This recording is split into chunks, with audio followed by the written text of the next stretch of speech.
ప్రముఖ పర్యావరణవేత్త శ్రీనివాస్ నగరంలో పర్యావరణ పరిరక్షణపై ప్రజల అవగాహన కల్పిస్తూ ర్యాలీ నిర్వహించారు.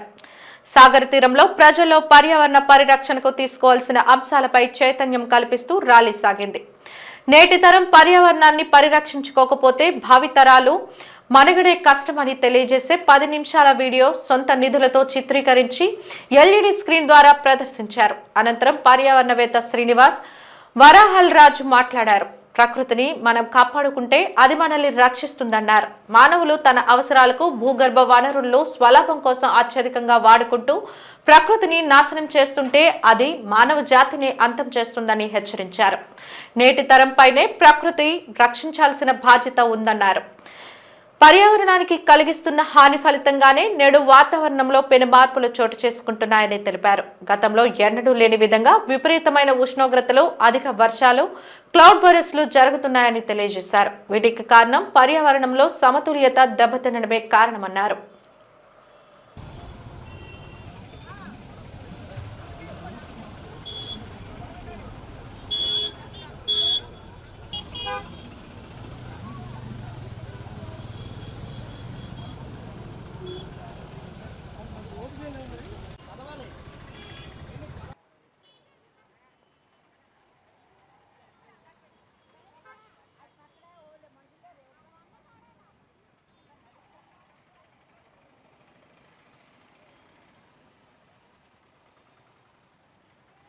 రానున్న రోజుల్లో మనం ముడి చమురు అధికంగా వాడితే విపత్తులు సంభవిస్తాయి. సాధారణ వాతావరణం వల్ల పోయి విపత్తులుగా మారిపోతాయి. ఈ విపత్తుల వల్లనే మానవ జాతి అంతరించిపోతుందన్న అవగాహనతో నేను ఈ డాక్యుమెంటరీ చేశాను. మనం వాడుతున్న ముడి చమురు అనేది మన అవసరాలకే వాడాలి తప్ప అనవసరాలు కూడా చాలా ఎక్కువ ఖర్చు చేస్తున్నాం. మనకు తెలుసు భూమి ఎప్పుడైతే గ్లోబలైజేషన్ బాగా ఎక్కువైపోయిందో దానివల్ల ప్రతి ఒక్కరు డంపింగ్ చేయడం, భూమిలో దాన్ని డిగ్గింగ్ చేయడం. మీకు ఇప్పుడు చూస్తే గ్రౌండ్ వాటర్ లెవెల్ కూడా లేదు, మనకి చాలా తక్కువ ఉంది గ్రౌండ్ వాటర్ లెవెల్. మనకి ఎంత మనం డిగ్గింగ్ చేస్తున్న ప్రతి ఇంటికి ఒక బోర్ అయిపోతుంది, ప్రతి ఇంటికి ఒక మోటార్ అయిపోతుంది.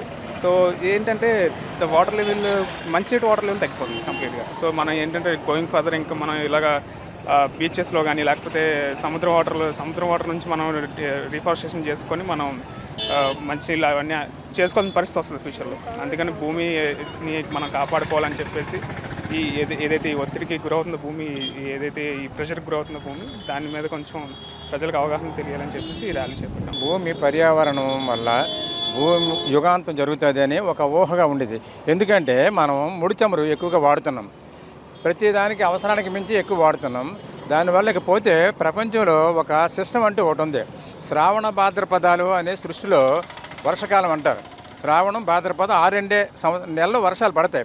కానీ ఇప్పుడు భాద్రపద మాసం వెళ్ళిపోయినా కూడా ఆశ్వీజంలో కూడా వర్షాలు విపరీతంగా పడుతున్నాయి. హైదరాబాదు దక్కన పీఠభూమి, అక్కడ ఎక్కువ వర్షాలు పడవు. కాశ్మీరు, ఉత్తరప్రదేశ్, మధ్యప్రదేశ్లో సర్వనాశనం అవుతుందంటే ఇలాంటి విపత్తులు జరగడానికి, ప్రళయాలు రావడానికి కారణం ఏంటంటే మన యొక్క పర్యావరణం కలుషితం అయిపోవడం వల్ల అని మా ఉద్దేశంలో మేము ఒక కాన్సెప్ట్ తయారు చేసాం. ఇది ప్రజలకు తెలియచెప్పాలనే ఉద్దేశంతో దీన్ని తయారు చేసి ఈ ర్యాలీని నిర్వహిస్తున్నాం.